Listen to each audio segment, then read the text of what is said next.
अनिता भारती आप सभी का बहुत बहुत स्वागत करती हूँ। बच्चों, आज जो टॉपिक जो मैं लेकर आई हूँ वो है 9th क्लास की सामाजिक विज्ञान में पहला चैप्टर फ्रांसीसी क्रांति। फ्रांसीसी क्रांति पर आज बच्चों हम अध्ययन करेंगे, क्योंकि फ्रांस की क्रांति से पहले समाज की क्या दशा थी उस पर आज हम चर्चा करेंगे। तो समाज की दशा जो थी वो 3 वर्गों में बटी हुई थी। सबसे पहले प्रथम स्टेट और द्वितीय स्टेट और तृतीय स्टेट। प्रथम स्टेट में बच्चों आता था पादरी वर्ग। कौन सा आता था? पादरी वर्ग। पादरी वर्ग में वो लोग होते थे जो रोमन कैथोलिक चर्च के जो लोग होते थे, वो उच्च श्रेणी पर माने जाते थे और वो इस वर्ग में आते थे। तो ये लोग क्या करते थे? कर वसूलते थे और इनका जो जीवन था बहुत ही ऐशो आराम और शानो शौकत से भरा हुआ था, विलासतापूर्ण था, क्योंकि इनके पास धन की कोई कमी नहीं थी और जो धन ये वसूलते थे कर के रूप में वो अवैध तरीके से वो जनता से लेते थे। ठीक है, तो इनका जीवन उस धन की वजह से बहुत ही विलासतापूर्ण था और स्वेच्छाचारता भरा था। अगला जो द्वितीय स्टेट है उसमें आता था हमारा, उसमें जो वर्ग आता था वो था कुलीन वर्ग।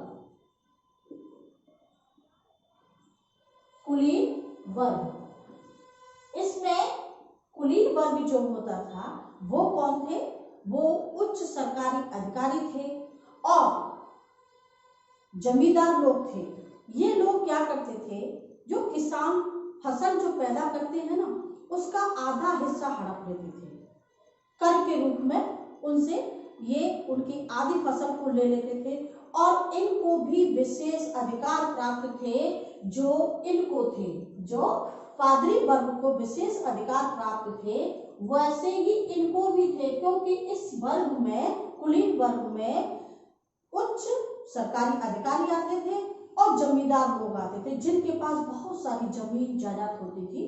तो इनको भी विशेष अधिकार प्राप्त थे और ये कर के रूप में आधी फसल किसान से वसूल करते थे और लोगों से बेगार करवाते थे। तो इनका भी जीवन ऐश्वर्य से भरा, यानी कि शान शौकत से भरा, विलासतापूर्ण रहा। ठीक है, अगला जो तृतीय स्टेट थी, तृतीय स्टेट में आता था साधारण वर्ग। कौन सा आता था? साधारण वर्ग। साधारण वर्ग को यहाँ मध्यम वर्ग के नाम से भी जाना जाता था और बुर्जुआ के नाम से भी इनको जाना जाता था। किसके नाम से? बुर्जुआ के नाम से। बुर्जुआ के नाम से भी इस वर्ग को जाना जाता था। इन लोगों का जो इस वर्ग में जो साधारण जो वर्ग होता था उसमें वो लोग आते थे जो किसान थे, छोटे मोटे किसान थे, जो मजदूर वर्ग के लोग थे और शिक्षक थे, डॉक्टर, वकील। ये शिक्षित होते हुए भी इस वर्ग में आते थे और इनसे बेगार करवाई जाती थी। यानी कि बेगार का मतलब होता है यहाँ पर बिना वेतन के मजदूरी कराना।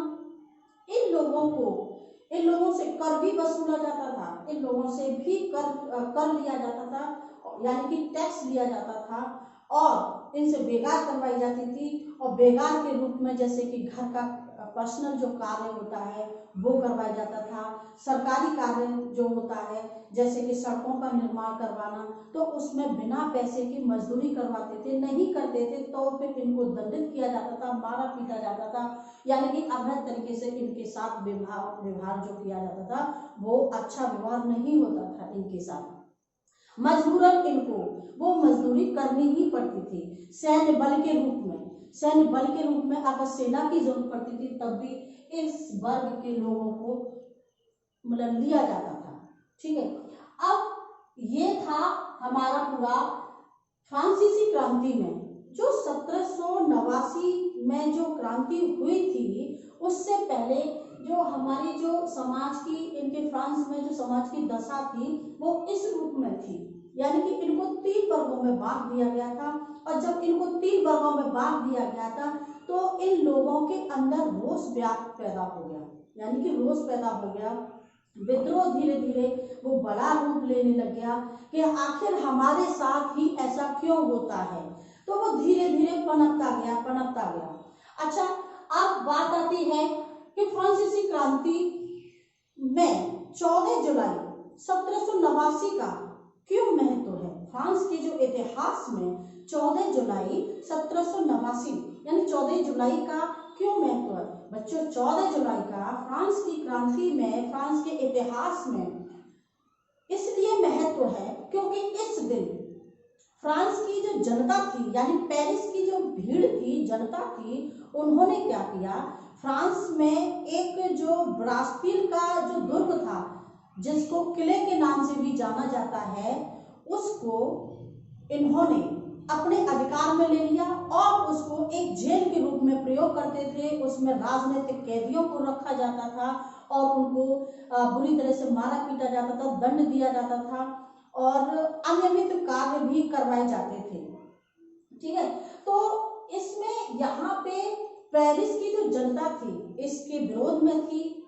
वो मौका देख रही थी कि किसी भी तरह से हमारा जो संगठन है एक बड़ा संगठन हो और जिसमें ज्यादा से ज्यादा लोग इकट्ठे हों और हमारे इस विद्रोह में हमारा साथ दें, क्योंकि इस तरीके से पूरी मतलब जो इनके व्यवहार से जो जनता त्रस्त थी, परेशान थी, तो सभी इनके मतलब खिलाफ थे। तो इन्होंने 14 जुलाई 1789 को क्या किया, इकट्ठे हुए और इन्होंने ब्रास्टील का किला, जो कि बहुत ही पुराना यानी कि प्राचीन किला था फ्रांस का, उस किले पर आक्रमण कर दिया। वो जो ब्रास्टील का जो किला था एक स्वेच्छाचारता और निरंकुशता का प्रतीक माना जाता था, क्योंकि उस किले में अवैध कार्य और अवैध तरीके से अनियमित यानी कि नियमों के खिलाफ कार्य होता था, लोगों को दंडित किया जाता था। तो इस धीरे धीरे ये सब इकट्ठा होता गया और लोग एक दिन, जिस दिन 14 जुलाई वाले दिन 1789 ईस्वी में इन लोगों ने उस ब्रास्टील के किला पर आक्रमण कर दिया।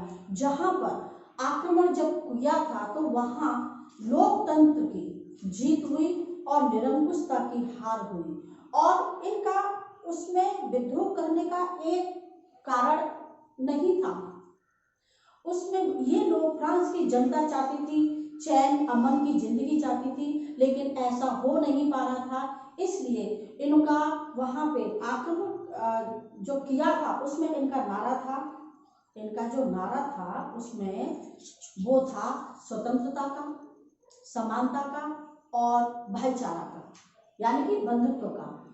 तो ये लोग भाईचारा चाहते थे, अपनी स्वतंत्रता चाहते थे और एक समानता चाहते थे, जिससे कि किसी को भी दंडनीय अनियमित तरीके से, अवैध तरीके से, यानी कि गलत तरीके से किसी को दंड नहीं दिया जाए और समान अधिकार सभी को दिए जाए। कोई उच्च श्रेणी, कोई निम्न श्रेणी, कोई मध्यम श्रेणी में नहीं रखा जाए, सबको समान नजर से देखा जाए, सबको समान अधिकार दिए जाए। इस वजह से 1789 14 जुलाई के दिन यहाँ पर फ्रांस की जनता का जो आक्रमण था वो जीत के रूप में बदल गया, जो विद्रोह था वो जीत के रूप में बदल गया और इस वजह से फ्रांस के इतिहास में ये बहुत बड़ा दिन बन गया, यानी एक जीत जो थी बहुत बड़े दिन के रूप में मनाया जाता है, क्योंकि इस दिन इनकी बहुत बड़ी जीत हुई थी। ठीक है, अब बात आती है फ्रांसीसी क्रांति जो हुई थी वो उनकी क्या परिस्थितियां थी, किन परिस्थितियों में ये युद्ध हुए, ये जो क्रांति हुई थी वो क्यों हुई, वो क्या कारण थे। ठीक है, तो उसमें कई कारण थे। उसमें सबसे पहला कारण था राजनीतिक कारण। सबसे पहला कारण क्या था, राजनीतिक कारण। राजनीतिक कारण था और राजनीतिक कारण ये था कि जो सरकार, जो शासन जो था निरंकुश था, स्वेच्छाचारिता का प्रतीक था। जो शासन था, जो प्रशासन था, तो वो क्या था, जनता के न तो हित और अहित की चिंता करता था और न ही उसके सुख दुख की चिंता करता था। केवल कर वसूलना और उनको दंडित करना, मनमाने ढंग से उनको अपना कार्य करवाना, तो ये उसका प्रशासन था। इस प्रकार तो इस तरीके से क्या होता कि जनता में रोष पैदा हुआ, क्योंकि जनता दुखी थी, त्रस्त हो चुकी थी। तो ये भी एक क्रांति का कारण बन गया।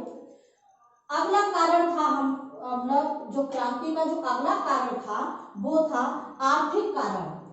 वो कौन सा था? आर्थिक कारण था। आर्थिक कारण में क्या होता था, जो देने लायक है वो भी कर दे रहा है और जो नहीं देने लायक है वो भी कर दे रहा है। और अपनी तरीके से जब उनके साथ व्यवहार किया जाता था तो ये भी एक बहुत बड़ा कारण था कि यहाँ पे न तो गरीब देखा जा रहा था, न अमीर देखा जा रहा था। तो ये भी एक क्रांति का बहुत बड़ा कारण था। और तीसरा कारण था वो जो कि सामाजिक कारण। सामाजिक कारण, समाज को जब 3 वर्गों में बांट दिया गया था तो उसमें शिक्षित वर्ग भी आता है, उसमें जो बुद्धिमान बुद्धिजीवी लोग भी आते थे, लेकिन उनसे भी बेगार कराई जाती थी। तो इस प्रकार से समाज में भी सामाजिक कारण, यानी कि समाज में भी ये रोष व्याप्त हो गया, यानी कि सामाजिक कारण है ना। तो समाज में भी ये विद्रोह पैदा हुआ और जो प्रशासन के खिलाफ हो गए, क्योंकि जो प्रशासन जो चला रहे थे लोग, प्रशासन नियमित नहीं था, नियमों के उल्लंघन को करता था और नियमों के विरुद्ध कार्य होता था। तो इस वजह से जो समाज के जो लोग थे, है ना, तो वो भी इसके विद्रोह में आ गया, यानी कि इसके विरोध में आ गया। अगला जो कारण था वो था दार्शनिक और लेखक जो होते हैं, जो समाज के हित में कार्य करते हैं, समाज के हित में लिखते हैं, समाज के हित में विचार करते हैं, समाज के हित में वैचारिक जो भावनाएं रखते हैं, वो वैचारिक मतभेद हो गए, है ना।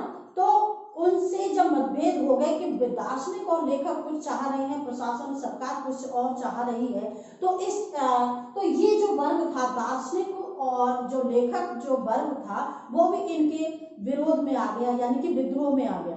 ठीक है, तो इस प्रकार तात्कालिक जो अगला जो कारण था, तात्कालिक जो कारण जो है, जो कि प्रेजेंट में जो चल रहे हैं, प्रेजेंट में जिनको मतलब जो भुगत रहे हैं वो लोग, वो भी इसके विरोध में आ गए, है ना। तो धीरे धीरे ये सब बड़ा विकराल रूप धारण हो गया और फ्रांस की क्रांति एक दिन मतलब शुरुआत हो गई फ्रांस की क्रांति की, यानी कि 5 मई 1789 में जब फ्रांस की क्रांति वो 14 जुलाई 1789 में जब जो क्रांति हुई थी, तो ये कारण थे। और समाज की दशा यहाँ इस प्रकार थी, यानी कि 3 वर्गों में समाज की दशा बटी हुई थी। तो ये भी कारण ये रहे थे, क्योंकि धीरे धीरे वो सब बड़ा होता गया, रूप धारण बड़ा हो गया और फ्रांस की क्रांति इस प्रकार हो गई। तो बच्चों, ये था सामाजिक विज्ञान में पहला चैप्टर, फ्रांसीसी क्रांति में जो सामाजिक दशा क्या थी, और उसमें भी 14 जुलाई यानी फ्रांस के इतिहास में 14 जुलाई का क्या महत्व है, क्यों महत्व था। उसके बाद फ्रांस की क्रांति किन परिस्थितियों में हुई थी। तो बच्चों, फ्रांस की क्रांति इन परिस्थितियों में हुई थी, ये सब कारण थे उसके फ्रांस की क्रांति के। ठीक है बच्चों, वीडियो कैसा लगा? अच्छा लगा तो लाइक करें और मेरे इस चैनल को सब्सक्राइब जरूर करें। धन्यवाद।